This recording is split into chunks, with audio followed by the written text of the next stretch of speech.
Visual Excel. Nosotros la próxima semana debemos partir con el laboratorio. ¿Cuál va a ser la idea? La dinámica que vamos a trabajar va a estar con el horario. En ese horario va a decir grupo 1, grupo 2 y va a salir la hora. Por ejemplo, 9:35, 35, 10:05, 10:35, por ejemplo. Entonces, aquí debe haber 4 espacios y para que todos entendamos lo mismo, se entiende que si dice grupo 1 y grupo 2, es porque los dos primeros grupos deben estar a cierta hora en el laboratorio.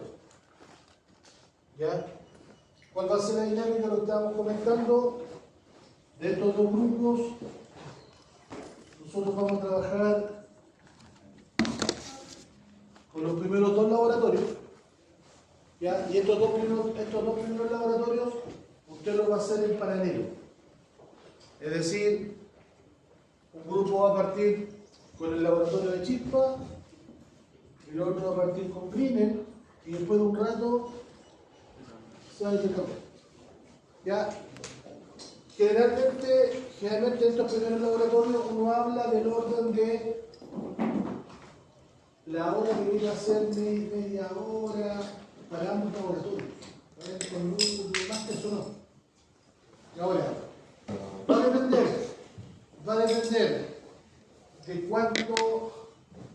depender de cuánto nos demoremos en la clase de hoy, es si hacemos que el miércoles sea todas las horas de laboratorio o hacemos 2 laboratorios y otros 2 la otra semana. ¿Ya? A usted le va a llegar un link en el aula se va a avisar. En el aula se va a avisar que hay un link. Ese link va a abrir y usted va a tener autorización. El link te va a llevar a un Excel y el Excel te va a pedir que yo lo autorice. Por ende, a mí me va a llegar primero un correo y yo te quiero autorizar para que puedas entrar. Una vez que tú entres, vamos a trabajar con grupos de 4. Y si yo lo vi por la lista, ustedes son del orden de 33. Creo que el 34 tiene un curso, igual no. Entonces, ojo, se supone que los grupos son de 4, vamos a tener 8 grupos, por ende, en teoría, la disponibilidad son 32.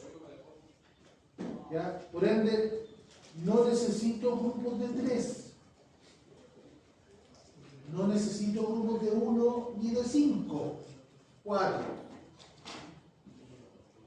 No, profesor, que somos 3. Perdón, 4.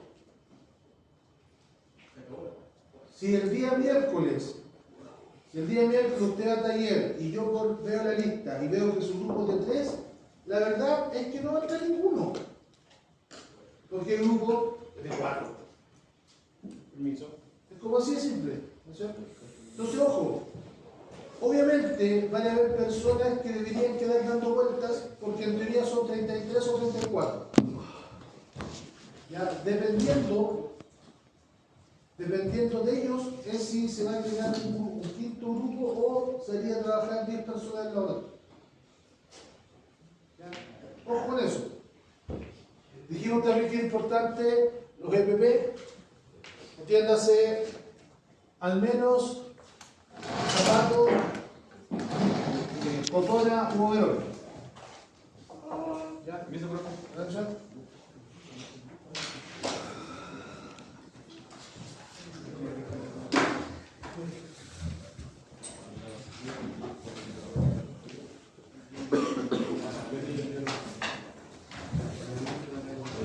Profe, ¿los grupos lo pueden por lista, no? ¿O los grupos se hacen por lista, no? Hasta el momento usted va a estar mucho. Acuérdense de la restricción es que si alguien manda un correo Yo pesco la lista literalmente.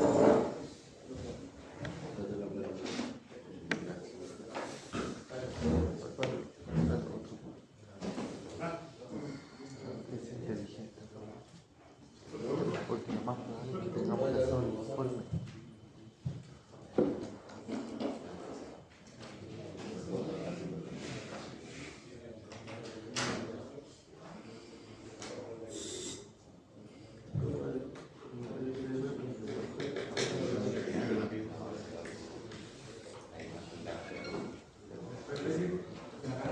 Estoy grabando.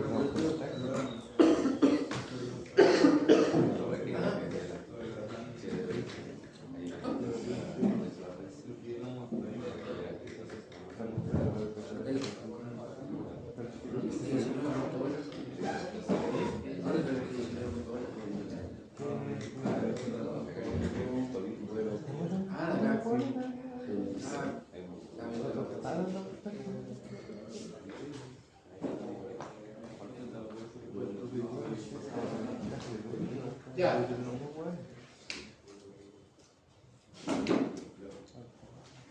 Bien, nosotros hoy día vamos a hablar, hoy día vamos a comentar ya la definición de las diferentes propiedades, donde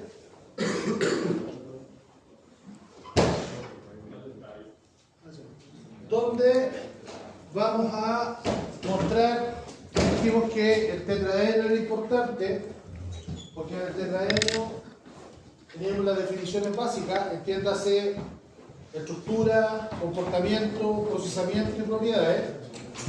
Sobre eso mismo dijimos que en el caso de las propiedades, todo hacía ser efecto de, y dentro de estos mismos efectos, íbamos a ver tres. Si bien existen muchas propiedades, nosotros íbamos a tratar de encasillarlas en propiedades físicas, químicas y mecánicas. Y para ustedes, futuros mecánicos industriales, a ustedes les interesa, si bien les interesan todas las propiedades, deberíamos hacer algún hincapié en las propiedades mecánicas. Esa es como la gran diferencia. Ahora, en este caso, la que aparece acá por definiciones, o mejor dicho, por características, es cada una de las diferentes propiedades. Ejemplo, en las propiedades estéticas están enganchadas por características más físicas, en las propiedades tecnológicas, que es lo que usted va a utilizar, ¿ya? En las propiedades mecánicas, que debería ser nuestro gran tema. Fíjense que hay, si bien hay muchas propiedades mecánicas, y a ti generalmente te hablan de propiedades, es importante hacer algunas definiciones y algunas diferencias. Fíjate que aparece casi todas son terminación DAT. Casi todas. ¿Ya? Y cuando te habla de terminación DAT, generalmente tu neurona más rápida debiera decir que es la capacidad. Ejemplo, tenacidad. Tenacidad debería ser la capacidad que tiene un material de absorber energía ante la fractura. Si me hablan de ductilidad, la capacidad que tiene un material de estirarse hasta la formación de un alambre. ¿Sí? Así vamos viendo. Entonces, cuando a ti te hablen de cómo tú reconoces una propiedad, un tip básico es que debe ser dada, lo que es mecánico. Entonces, si yo te digo dureza, aunque suene extraño, dureza no termina en DAT. Por ende, por descarte, no es una propiedad. Lo que es propiedad es la fragilidad. Y la dureza forma parte de la fragilidad. A eso me refiero. ¿Ya? Ojo con eso.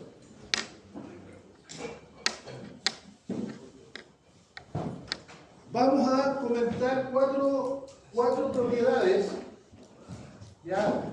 Y estas cuatro propiedades las vamos a enganchar a partir de algunas características básicas. La primera característica básica que deberíamos considerar es justamente aquella que no es propiedad. Fíjate que es curioso. Vamos a hablar de dureza sin ser propiedad. Ahora, ¿por qué deberíamos hablar de dureza sin ser propiedad? Porque la dureza va a ser nuestra unidad de medida. Entonces, no estamos midiendo, no estamos comparando propiedades, estamos estableciendo una unidad para poder comparar. Y esa va a ser la dureza. Entonces, por dureza, generalmente la mayoría de los materiales se tiende a comparar. Si tengo una silla, si tengo un árbol, si tengo un perro, si tengo una tele, yo los puedo comparar y busco una característica. Fíjate que en el caso de la dureza, lo más interesante es que la definición propia de la dureza es la resistencia. La resistencia que ofrece un material a ser penetrado o rayado por otro material. Por ende, si un material es duro, significa que este material debería rayar o penetrar al otro. Entonces el problema, o el principal problema que tenemos, es que el término rayar es súper relativo. ¿Cuánto te vas a demorar? Un poco. No, si comillas voy y vuelvo. Entonces, el término que uno va a ser más duro que el otro, sin algún criterio, es nuestro principal problema. ¿Ya? Fíjate que hablan en términos de clase, en términos de definición, es la resistencia que se ofrece a rayar un material. Entonces, en este concepto, vamos a clasificar tres grandes criterios. Entonces, como yo defino el criterio, una vez que yo defino el criterio, defino la medición. Eso es lo que estamos diciendo. ¿Ya? Porque si es solo rayar, comillas, ¿el plumón sería duro? No. A eso, ¿se fijan? Entonces, Penetrar también. Ahí tendría que ver también la penetración del material. por eso, es que tiene que ver, si tú estableces un criterio, defino el criterio, una vez que defino el criterio, defino el material a comparar. ¿Y cómo es criterio? Ya, eso lo estamos haciendo ya. Existen tres grandes criterios clásicos. ¿Ya? El primer criterio que se utiliza es justamente la raya dura. Si yo te puedo rayar, va a haber un punto de comparación. ¿Ya? El otro punto característico para poder comparar es la deformación. Si logro deformar, significa que tengo una unidad de medida para poder comparar. Y el otro tiene que ver con la energía. Si yo logro medir la energía que se emplea o que se recibe, tengo un punto a comparar. En este caso, el primer punto que vamos a trabajar es la rayadura. Fíjate que la rayadura la planteó en algún momento Friedrich Moss. ¿Ya? Esto es medio alejado especialmente de ustedes, porque ustedes lo trabajan de otra manera. Friedrich Moss, un personaje en términos simples que el tipo estaba caminando y el tipo se le ocurrió, comillas, patear una roca o patear una piedra. ¿Ya? Esta golpeó la otra piedra y se dio cuenta que una fracturó la otra. Entonces, ¿qué es lo que planteó? Él planteó así, mira, ¿por qué no hacemos una escala para poder clasificar a todos los minerales de la naturaleza? Entonces tomó 10 minerales que existían en la naturaleza y empezó a rayarlos unos con otros. Y como los clasificó del 1 al 10, se supone que el 1, bajo esta definición, el 1 es el que todos rayan, el 10 es el que los raya a todos. Entonces, ¿qué va a pasar? Usted va caminando, comillas, por alguna parte, encuentra una roca, quiere saber la dureza, entonces empieza a rayar con los diferentes elementos que tengo en la naturaleza. La dureza se va a Y a establecer partir de del 1 eso al 10. lo puedo clasificar. ¿Cuál es el problema? Exactamente. La roca tiene varios componentes. Entonces, si te dicen que la raya es 5, te están diciendo en términos simples que es una apatita. Pero en un 100% apatita. Es decir, que la roca tenga siempre el mismo color. Y las rocas, por definición, tienen varios. Entonces, esta escala fue un primer acercamiento. Pero se dieron cuenta que la mejor forma de representar esto es siempre darle un rango. Mira, la dureza de esta roca va a ser entre 3 y 5.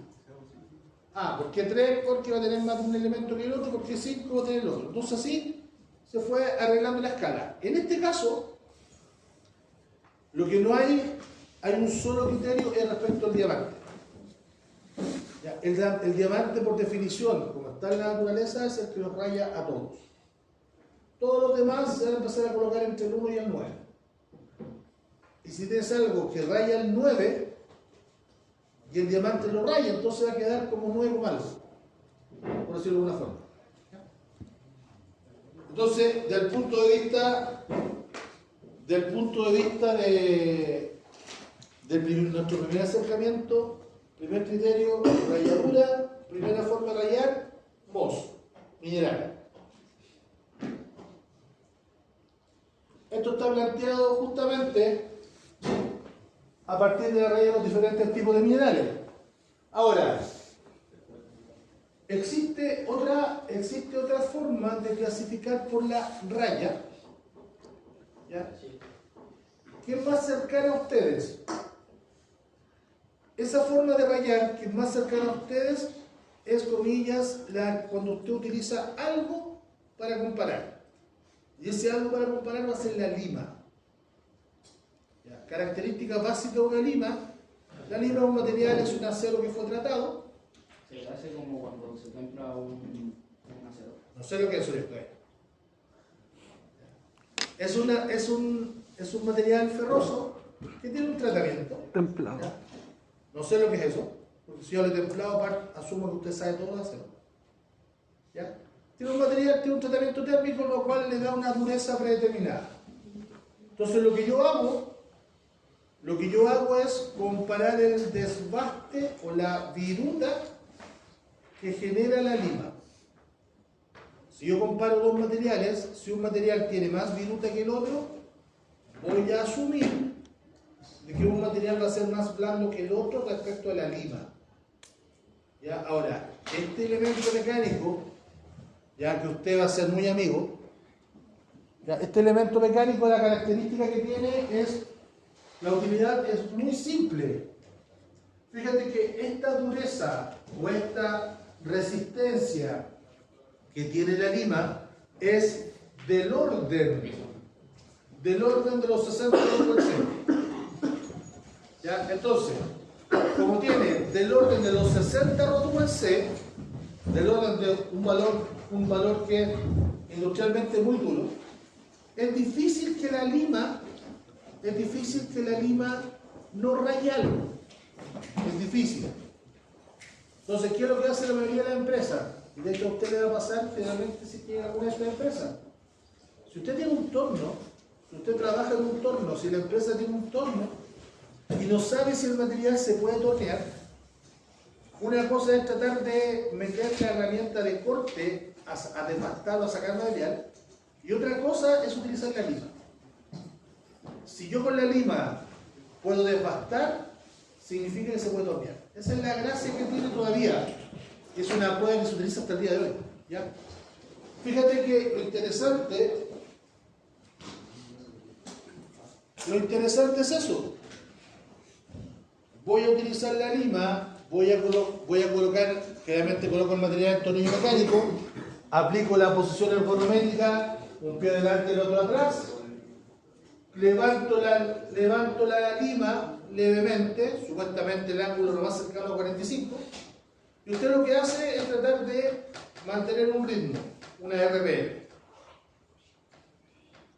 La teoría te habla de 30 a 40 pasadas por minuto.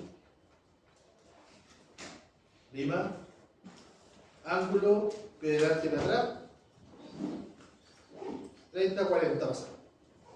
Ahora, uno habla que es una prueba, ¿ya? Y ahí nos diferenciamos del ensayo, porque en la prueba solo lo haces. El ensayo está estandarizado. Ah, pero es que tengo un trozo muy grande, o tengo un trozo muy pequeño. Tienes que hacer la prueba igual. En cambio, si con un ensayo, no, mira, el trozo debe tener tanto por tanto, se debe poner en tal parte, debe hacer esto. En cambio, la prueba lima no. Por eso que si usted puede limar, está comparando el material respecto de la lima. Entonces, ¿qué estamos diciendo? Tengo un material A, tengo un material B, aplico el mismo tiempo de desbaste y veo el residuo de uno y el residuo del otro. ¿Qué me dice la lógica? Mayor cantidad de residuo, más blando. Más blando respecto de la lima. ¿Se fijan? Criterio, rayar. Unidad para rayar, MOS. Unidad para rayar, lima. A eso me refiero con que usted define primero el criterio y después la forma de medir. Entonces, tal como aparece en la diapositiva, ya, acá tenemos un formato que es un eslabón perdido. Ese eslabón perdido es el esmeril. ¿Ya? El esmeril I-O muela, I-O galleta. ¿Por qué? El concepto del esmeril es que el esmeril va a desbastar. Como el esmeril va a desbastar, el disco debería cortar. ¿Ya? Entonces yo genero el disco de corte, por ende corta. ¿Pero con qué me encuentro? Me encuentro que en algunos materiales puedo establecer alguna relación. Y esa relación pasa por la inspección visual. Y es ahí donde usted debe tener los argumentos o los suficientes argumentos para establecer algunos criterios. El primero, ya estamos hablando de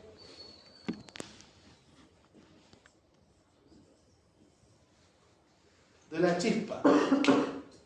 Fíjate que uno habla de la prueba de chispa, no habla del ensayo de chispa. ¿Ya? ¿Por qué? Porque la idea de la chispa es caracterizar, tengo el esmeril, coloco el material y debo caracterizar, comillas, la chispa. Esta chispa, ya nosotros la vamos a trabajar, comillas, en dos partes. A una parte le vamos a llamar, aunque suene raro, a una parte le vamos a llamar chis y a la otra le vamos a llamar pa. ¿Ya? Entonces, ¿por qué? Porque aquí tú tienes que ver dos cosas.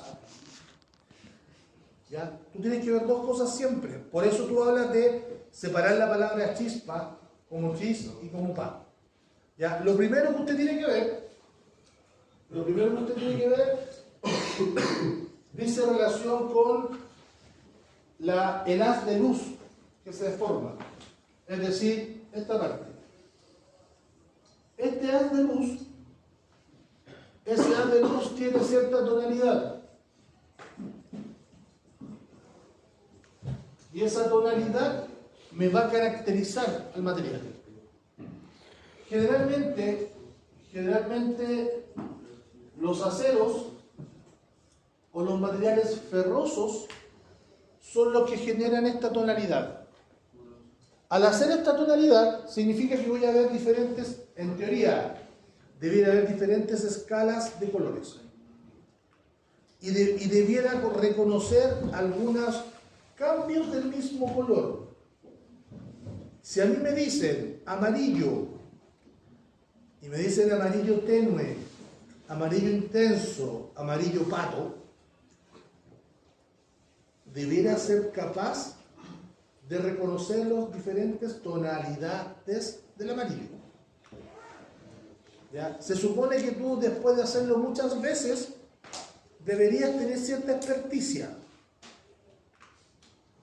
Fíjate que esta es una prueba que sirve para clasificar el material, pero solamente materiales ferrosos. Por eso puso está como perdido. Si a ti te pasa un trozo de aluminio, el aluminio no va a provocar chispa porque, aunque suene raro, no es un material ferroso. Eso es lo que estamos diciendo. ¿Ya? Entonces, ojo, si yo veo haz de luz o espiga en forma de trigo, uno habla que es comillas, la pa de la parte, la totalidad. Entonces debo entender que si veo varios colores, hay varios elementos dentro de esa célula. ¿Seré capaz de identificar por color cada uno de ellos? No. No, eso es crudo. Usted si ve diferentes tonalidades, significa que hay diferentes elementos en ese material. Y lo otro importante es justamente lo que es la chispa. El término técnico es que usted debiera ser capaz de ver la cantidad de destellos. Si yo puedo cuantificar la cantidad de destellos, comillas, estoy mintiendo. Porque, imagínate el tiempo que tienes que estar para ver cuántos destellos hay y la intensidad que tenga el destello. Grupo. No hay otra opción, grupo. Entonces, ¿qué es lo que se va a ver? Usted debiera tratar de determinar la cantidad de explosiones. Y ahí utilizamos el nunca bien ponderado, estos nunca bien ponderados calificativos relativos. Tiene muchos destellos. Tiene pocos destellos. O solo tiene destellos. Esos destellos, algunas personas hablan que son fuegos. ¿Ya? Esos destellos o fuegos en realidad es carbono. Entonces, ¿qué me va a decir mi neurona más rápida? Mi neurona más rápida me va a decir, si veo destellos, veo carbono. Si veo haces de luz o espiga, el material es ferroso. Pero los destellos, ¿cuándo pasan? O sea, cuando el material está haciendo... Tú te acercas diariamente al esmeril y debería salir el gas de luz y debe salir un destello. Inmediatamente. Ahora, fíjate. Si bien esta es blanco y negro, se supone que usted, googleando, va a encontrar diferentes colores y tonalidades. De hecho, hay varios apuntes que hablan de la chispa. ¿Qué es lo que nos interesa saber a nosotros? Mira, la más básica. El D ferroso. La más básica. Espigas de tono relativamente amarillos. No, o sea, me refería a la explosión. De hecho, eso es la herramienta está en alta revolución. Lo acercas material, lo va a tocar, destello y explosión. Si tú no ves nada, primero descarte, no es un material ferroso. La madera, El plomo, el latón, no. El destello y la explosión se hace con, por ejemplo, aquí está el disco y yo estoy aquí con el material. ¿Es aquí adentro o...? Generalmente va a salir, porque está en revolución. Ah, ya. Entonces, si sale la chispa y todo eso, significa que no es ferroso, y es un acero, y tiene carbono. Lo que pasa, mira, a ver, el esmeril, una forma de clasificar el esmeril es para ver, primero, si logro sacar haz de luz. Si logro sacar haz de luz, significa que el material es ferroso. Si saco haz de luz y destellos, podría clasificar al acero. ¿Cómo lo voy a clasificar? Por las diferentes tonalidades que pueda tener y por la cantidad de destellos que este va a tener. Ejemplo, mira, la referencia La referencia es una espiga, es decir, una línea y algunos destellos. Algunos destellos. Fíjate que los aceros al carbono se van a caracterizar por tener unos destellos relativamente estándar. Tú vas a ver más destellos o menos destellos. Tu neurona más rápida va a decir acero al carbono. ¿Cuál es la posibilidad que tú diferencies un acero del otro de la misma familia en términos simples solamente por cantidad relativa? Si lo quiero llevar al papel, entre un 1045 y un 1020, yo lo voy a diferenciar porque uno va a tener más explosiones que el otro. Pero para mí va a ser un acero al carbono. Punto. Eso es lo que estamos diciendo. ¿Ya? Entonces, mira, espiga, destellos, fundición gris. La fundición gris se caracteriza por tener elevados contenidos de carbono. Por ende, tú deberías ver muchos destellos. ¿Qué me dice esa figura? ¿Cómo es la espiga? Es muy pequeña, casi no hay. Entonces tú deberías puros destellos cerca. Entonces tu neurona más rápida tendría que decir fundición. ¿Se fijan? Entonces ahora, en eso tenemos el acero inoxidable. El acero inoxidable se va a caracterizar porque la cantidad de destellos es poca. Y tú vas a ver más de un color. Más de un color y pocos destellos, y de una más rápida me va a enseñar que es un acero inoxidable. Si logro ver más de un destello, más de una tonalidad, y además alto contenido de chispa, no es un acero inoxidable, sería un acero, comillas, de herramienta o de alto carbono. El acero de herramienta se caracteriza por tener porcentajes altos de carbono y más de un elemento. Eso es lo que estoy diciendo. ¿Ya? Entonces, ¿cuál es la gracia de esta prueba? Que usted se puede acercar, comillas, lo trata de cortar, va a salir la espiga con los destellos y eso me dice, mira, ese material lo puedo reconocer como tal cosa. Tengo dos trozos verdes.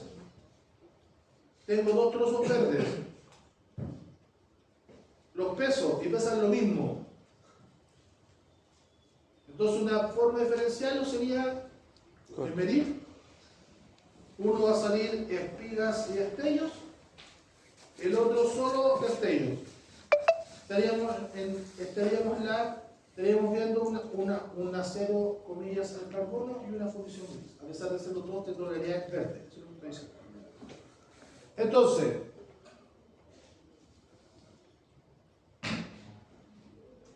esa sería nuestra primera clasificación en el formato de rayar o desgastar. Nos dimos cuenta que oficialmente existe la escala de Mohs, existe la prueba de Lima, y como eslabón perdido o para casos de aceros, existe la prueba de chispa. Chispa, Mohs y Lima, rayador. Siguiente criterio. Este ya es un criterio más técnico. Este ya es un criterio que usted lo va a ver. ¿Ya? Este criterio es la deformación. Aunque suena extraño, es deformación. Por ende, tú tienes que ver que el material se deforma. ¿Ya? ¿Qué es lo que se utiliza? Generalmente se utiliza una esfera. Esta esfera tiene que ser de un material relativamente duro.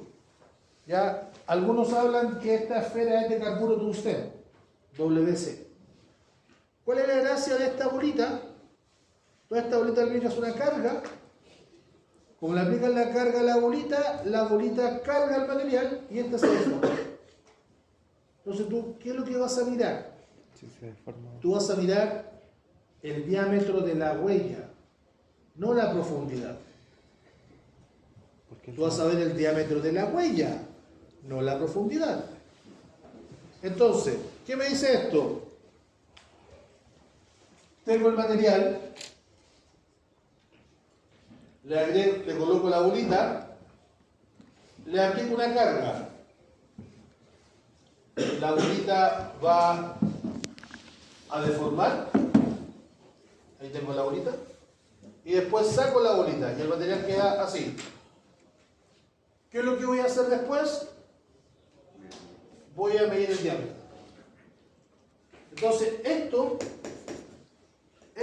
hace que dependa del diámetro la aplicación de este criterio. Este criterio es un ensayo. Es decir, está estandarizado, sí. Y este ensayo es el ensayo de Brinell. Es muy común en el caso de los mecánicos, porque Brinell es como el latín. Todo tiene Brinell. Voy a buscar un material, oye, dame la ficha técnica, tanto Brinell. Mira, Brinell. Entonces, ¿qué me dice el ensayo? El ensayo me dice, mira, debo tener un material, le debo aplicar una carga y este tiene un diámetro. Las características hablan que para los materiales ferrosos usted aplica 3000 kilos por 15 segundos. Para los materiales no ferrosos usted aplica 500 kilos por 30 segundos. Ahí falta una K. Sí, después lo miré. Falta una K. Entonces fíjate, aplico 3000 kilos, 15 segundos, después saco la carga y debo mirar la huella. No la profundidad, la huella.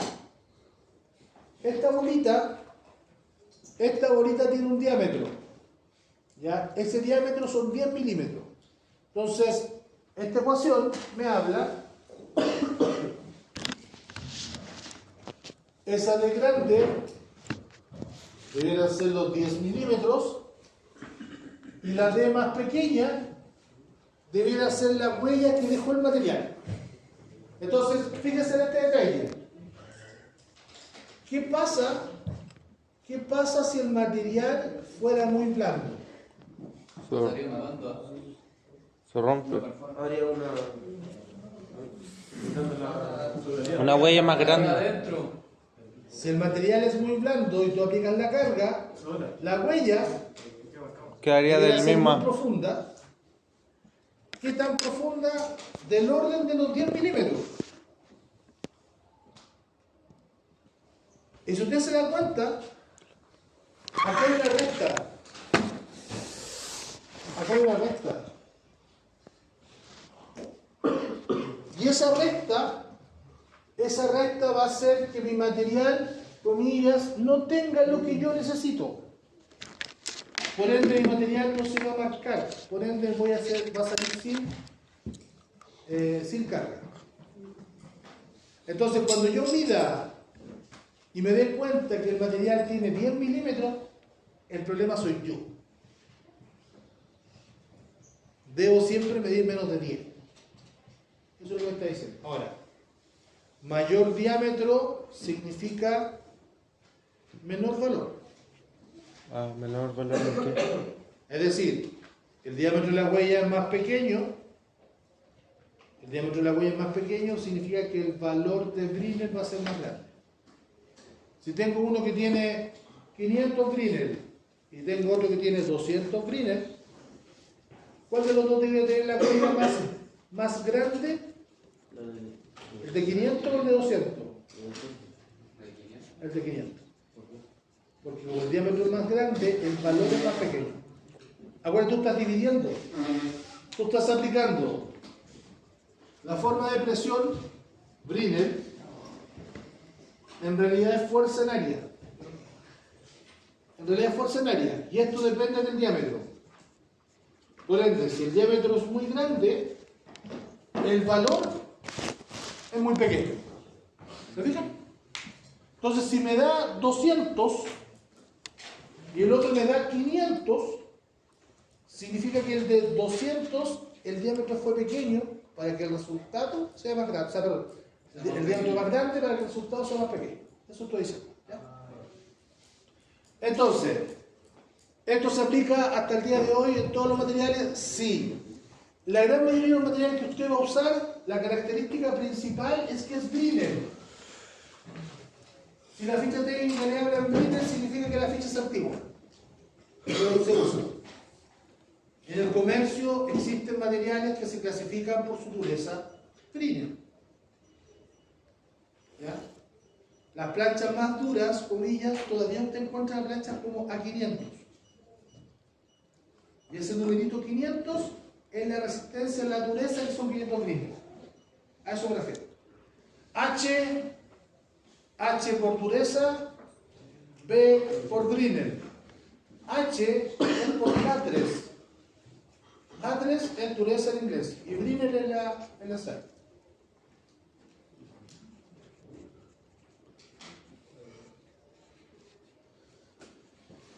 ¿Quién lo reemplazó?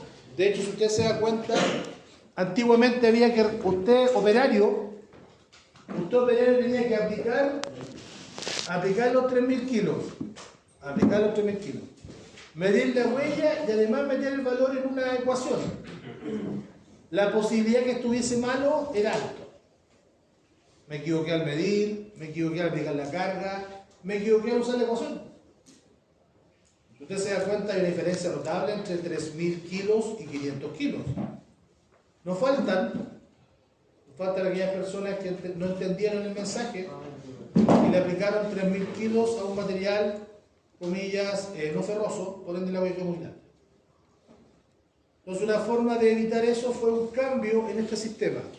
¿Cómo se cambió? Se cambió la forma de medir.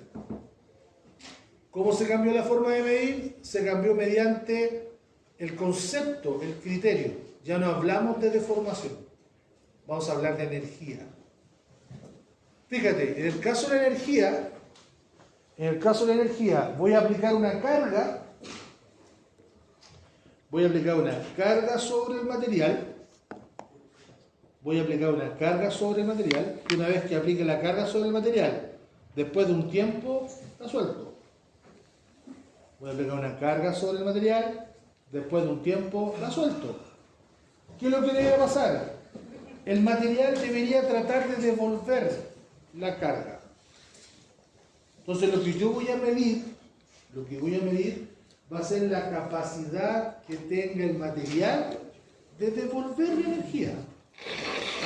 Entonces, como hablamos de la capacidad que tiene el material de devolver energía, Es como una deformación elástica. ¿se fijan? Es como una deformación elástica lo que están viendo. No sé lo que es deformación todavía, pero tengo que ver con que el material es capaz de devolver la energía que yo le aplico. ¿Pero qué clase de material? En teoría cualquiera, porque yo estoy midiendo la capacidad que tuvo de devolver esa energía. Eso estoy diciendo. Pero si lo usan así como un pedazo de fierro así, se pone una madera, no va a rebotar. Que yo nunca hablé de rebotar. O sea, De devolverse. se devuelve. Por eso, de nuevo, aplico una carga, después dejo de aplicar la carga, ¿qué va a pasar con el material? El material debería tender a devolverse. Como se tiende a devolver, yo mido lo que se devuelve. Eso estoy diciendo. O sea, como una prensa, una Algo así. Entonces, en base a eso, ¿qué propiedad estoy hablando? Energía.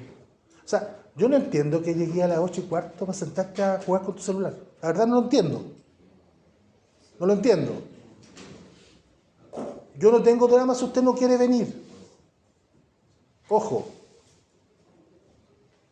¿De qué propiedad estaríamos hablando? Energía. Estoy entregando energía y estoy esperando que el material me devuelva energía. Entonces ya no hablo de tenacidad. ¿Se fijan?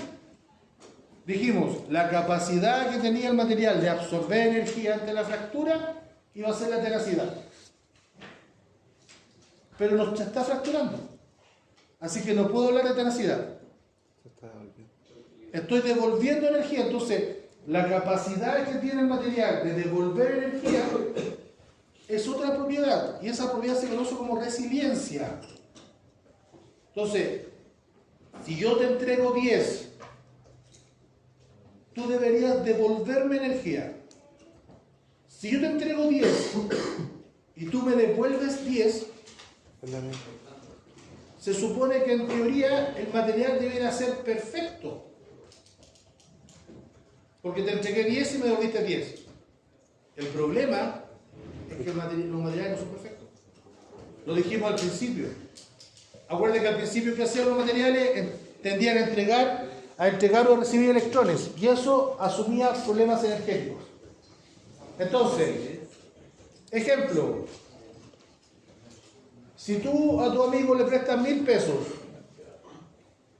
y él después te los devuelve, y entiéndase después, por ejemplo, al otro día, usted sabe que los 1.000 pesos de hoy día, curiosamente, no son los 1.000 pesos de mañana.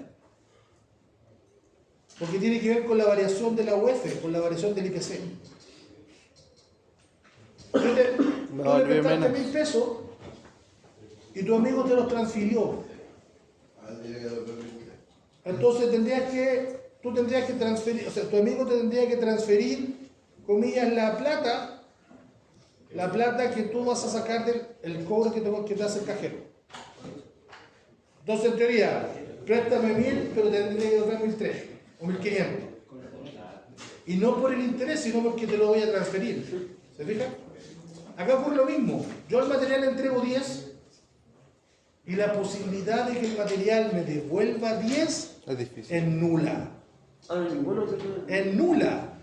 Porque si yo te entrego 10 Me vas a tener que devolver y 13. tú me devuelves 10, comillas, no estoy en la tierra. Eso es lo que estoy diciendo. Todos los materiales, comillas, devuelven menos. Por una razón muy simple. Mira, esta sala de clases es la estructura del material. Esta sala de clases es la estructura del material. Mira, si usted pone a pensar, acá, todos estos son puros átomos. Fíjate que esta línea tiene aquí un espacio, tiene un espacio detrás de él y dos espacios más arriba. Por ende, la resistencia de esta línea no es la misma que la resistencia, por ejemplo, de esta línea. Porque a esta línea le falta uno, tiene dos espacios, tres espacios y el último y otro átomo. Y si yo me muevo para acá, me encuentro con otra línea. Entonces, los materiales tienen exactamente la misma formación. Si yo a ti te digo, te entrego 10, esta parte no me va a entregar 10. Lo más probable es que esta parte me debería entregar algo muy cercano a 10, pero no 10, porque falta 1. Faltan 2, faltan 3, faltan 4. Y el material está ahí. A eso me refiero. Por eso es que los materiales nunca te devuelven la misma energía que tú la estabas aplicando. Pero entonces el tema de la estructura, ¿cómo? Es que ahí cambia, es que tú lo que te venden son las estructuras diferentes. ¿Cuál es la característica de la saltarina? Que tú la haces rebotar y comillas rebota, y de hecho tú la dejas caer y Pero no se devuelve a la misma altura sin... siempre se vuelve más arriba. Es que depende porque uno le da más alto. Entonces, ¿pero qué estáis comparando? Mira, Pero si uno la suelta a una altura Mira. determinada, no rebota el mismo. para que usted entienda, mira.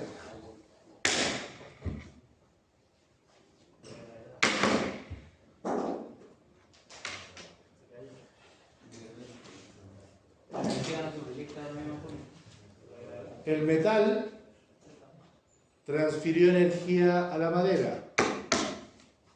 La madera le tendría que haber devuelto energía al metal. Y el metal tendría que haber subido hasta la altura que yo lo entiendo. Eso sería perfecto.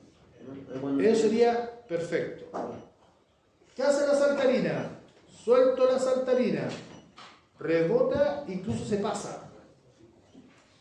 Ah, entonces no te la tierra. No, pues está bien. ¿Qué es lo que está pasando? No transfirió energía. La energía se mantiene. O sea, por eso, estamos diciendo que si yo dejo caer la saltarina, no la dejo caer, va a rebotar e inclusive me va a pasar. Si yo veo esa situación, mi neurona más rápida me dice, oye, me estabas diciendo recién en clase que no hay ninguna posibilidad que devuelva la misma cantidad de energía. Por ende, no estoy en la Tierra. Yo estoy en la Tierra. Ah, entonces me están engrupiendo. Que no es metal. ¿Te fijas? Lo que estoy diciendo es que cuando tú aplicas una carga y te devuelven la carga, tú tienes que ver la estructura en la cual estás trabajando. Si esa misma saltarina la haces rebotar en el mismo material de la saltarina, no va a saltar. Porque una parte del material va a consumir energía. Usted conoce, hay el típico juego del movimiento perpetuo, que es cuando las bolas van golpeando las diferentes bolas y se van moviendo. Sí. ¿Se han fijado que esa realidad siempre se detiene? Sí. ¿Por qué? Porque el material absorbe la energía. Porque el material que está traspasando la energía no es el mismo de vuelta. Entonces no existe el movimiento perpetuo. Porque el material, si yo lo comparo con el mismo material, no es perfecto. Si no es perfecto, tiene vacancias. Si tiene vacancias, consume energía. Si consume energía, ya no es lo mismo. Eso es lo que estamos diciendo. Entonces, en el caso puntual de este ensayo, yo estoy aplicando una precarga. Dejo de aplicar la precarga y mido cómo el material es capaz de devolver la energía. Entonces, yo sé que no la va a devolver toda. Por ende, voy a medir cuánto se devuelve. Entonces, supuestamente usted es tenaz o es resiliente. ¿Qué significa eso? Tenaz. ¿Usted es tenaz o es resiliente? O Esa es sea, la pregunta. tenaz. Tenaz. Que no devuelve nada. ¿Tenaz? Tenaz. Sí, ya. Tenaz. Ok. ¿Tenaz? Tenaz. ¿Tenaz? Sí, tenaz. Tenaz. O sea, ustedes se fracturan. O sea, si tuvimos un golpe, sí. A ver, de nuevo. ¿Usted es tenaz o es resiliente? Resiliente. Usted es resiliente. ¿Qué resiliente? Profe, no sabemos el significado de resiliente. Lo he dicho 4 veces. La capacidad del material de devolver energía. Eso es resiliencia. Ya. Entonces, mira. Por más golpes que te da la vida, tú te levantas. Por ende, tú eres resiliente. No eres tenaz. El concepto que usted conoce, lo conoce al revés. Es decir, que usted se quiebra, lo fracturan y se arma de nuevo. ¿Qué es eso? Usted es resiliente. Como dice alguna canción, como dijo alguna canción por ahí, usted es como el junco que se dobla, pero siempre sigue en pie. Ataque 77 remasterizó esa canción. Entonces, si tú te das cuenta, todos los golpes que te da la vida, tú tienes que ser capaz de devolverle el golpe, comillas, a la vida. Con la misma fuerza, Mike. Por ende, yo no quiero ni estigmatizar ni clasificar a ningún tipo de marca de auto de cualquier país. Pero generalmente los autos americanos antiguos eran resilientes. Ahora no. Es decir, tú veías que el personaje iba manejando el auto, que era enorme, y el auto chocaba, y fíjate que generalmente los autos que chocaban americanos antiguos explotaban. Los autos americanos antiguos, no quiero estigmatizar, los autos americanos antiguos, nunca he visto un auto americano así. Siempre el tipo explotó, chocó y explotó. ¿Por qué? El gallo va manejando, choca contra un cerro, y la energía que recibió el auto, la devuelve. ¿Y a quién se la devuelve? Al conductor, el estanque explota. Por eso el auto americano, cuando usted va al lado del auto americano, fíjate que el auto americano antiguo no se preocupa de la ley del tránsito. Hasta las micros hacen esquina. Porque tiene unas barras estabilizadoras que eran rieles de ferrocarril. Entonces el auto va derecho y se cruza y la micro se para. porque sabe que la misma se va a deformar. Por eso, no quiero estigmatizar ninguna industria, pero piensa en ese mismo criterio, piensa en el auto japonés. El auto japonés, tú lo mirás y se deforma. No es resiliente. ¿Por qué? Fíjate. De hecho, acuérdate que nosotros tenemos un par de casos clásicos. El caso más clásico es: yo estoy bien, mi familia está bien, y todo el mundo lo asoció. El auto quedó destruido, quedó desbasurado. ¿Por qué? No es resiliente. Porque el auto absorbió la energía No es devolvible. y no la devolvió. Entonces el auto japonés, sus estándares de seguridad son levemente mayores, porque el material hace una combinación de materiales que sea capaz de absorber energía. Por eso esa es la diferencia. No quiero estigmatizar, insisto. Obviamente ahora ha cambiado la tecnología, pero antiguamente era muy notorio. Era muy notorio. Ya, entonces hablamos de resiliencia y hablamos de tenacidad. En el caso puntual de la dureza, existen 3 escalas básicas. Existe, el ensayo se llama Rodwell, y la escala es: si yo aplico una precarga de 60 kilos, voy a hablar de Rodwell A. Si aplico una escala de 100 kilos, voy a hablar de Rodwell B. Y si aplico una escala de 150 kilos, voy a hablar de Rodwell C. Ahora, estas 3 diferencias de escala tienen que ver con el material en el cual voy a trabajar. Voy a trabajar con no ferrosos, voy a utilizar Rodwell A, o sea, 60 kilos. Voy a trabajar con aceros o materiales ferrosos, voy a trabajar con Rodwell B, y voy a trabajar con aceros o ferrosos endurecidos, Rodwell C.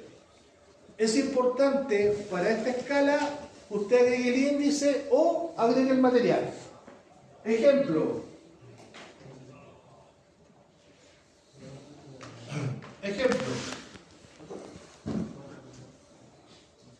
Tenemos, me dice que el aluminio tiene 30 Rodwell. Pregunta: ¿esa información es correcta o incorrecta? Incorrecta. ¿Por qué debería ser correcta? Porque tiene que ser no ferroso. Yo dije, el aluminio tiene dureza 30 Rodwell. ¿Qué entiendes tú? ¿Que la Tiene escala que ferroso. se utilizó fue Rodwell A? En cambio, si yo te digo, este trozo de material tiene una dureza de 30 Rodwell, Rodwell A. ahí no puedo decir nada, porque no especifiqué el material. En cambio, si te digo, este material tiene 30 Rodwell B, ¿qué voy a entender? Que es un acero. Por eso que o me dan el material o me dan la escala. ¿Ya? Hay una relación directa entre la escala Rodwell y la escala Brinell. Rodwell C, un Rodwell C equivale a 10 Brinell. También a usted le va a pasar. Lo mínimo de Rodwell son 25. Rodwell C de 25 hacia arriba. Eso tendría entonces 3000 Brinell. Entonces, fíjense, si el material tiene, si a ti te dice que un material tiene 20 Rodwell C, lo que tú deberías entender es que el personaje no sabe lo que está hablando, porque él, para decir lo mismo dentro de la escala, tendría que decir, en vez de 20 Rodwell C, tendría que decir 200 Brinell. Ah, sí, 200 Brinell. ¿Cierto?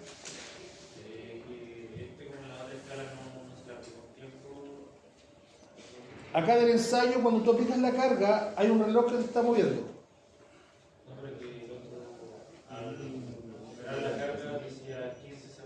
Ah, sí, eso es en Brinell. En Rodwell tú, cuando aplicas la carga, tienes que tomar el tiempo, y el tiempo está asociado en la máquina a una referencia de un reloj. ¿Ya? Ahora, las antiguas Rodwell, que bueno el alcance, las antiguas Rodwell y las antiguas Brinell, tú tenías que tomar el tiempo por fuera y hacer la calibración por fuera. Las de ahora tienen el sistema preinstalado. Entonces tú, por ejemplo, te vas a encontrar que vas a aplicar la carga Briner, vas a colocar la carga, vas a aplicar, vas a contar hasta 15, vas a sacar y te va, en teoría, el sistema te va a dar un número y ese número va a ser directo a un valor. No pasas por el cálculo ahora. Ojo por eso. Dudas, por favor, consultas. Entonces, fíjense, El horno. el 29 deberíamos partir con 2 grupos, pero el 29 va a partir con 4 grupos. Por ende, el 29 hoy día se va a habilitar para que se inscriban 4 grupos para el taller. Ustedes son 8 por definición. Pero es que va a ser 4. Se entiende que este miércoles 29 hacemos 4, para el otro miércoles hacemos los otros 4. ¿Ya? Así que si no alcanza a inscribirse ahora, no borra a su compañero, sino usted sabe que para la otra semana va a estar asociado. ¿Ya? Zapatos de seguridad y overall, un capa. ¿Ya? Porque acá, acuérdate, insisto, no porque yo no pueda pasar. 4 personas va a trabajar en chispa, 4 en Briner y después se dirige el café. Ya estimado, nos vemos el miércoles 29.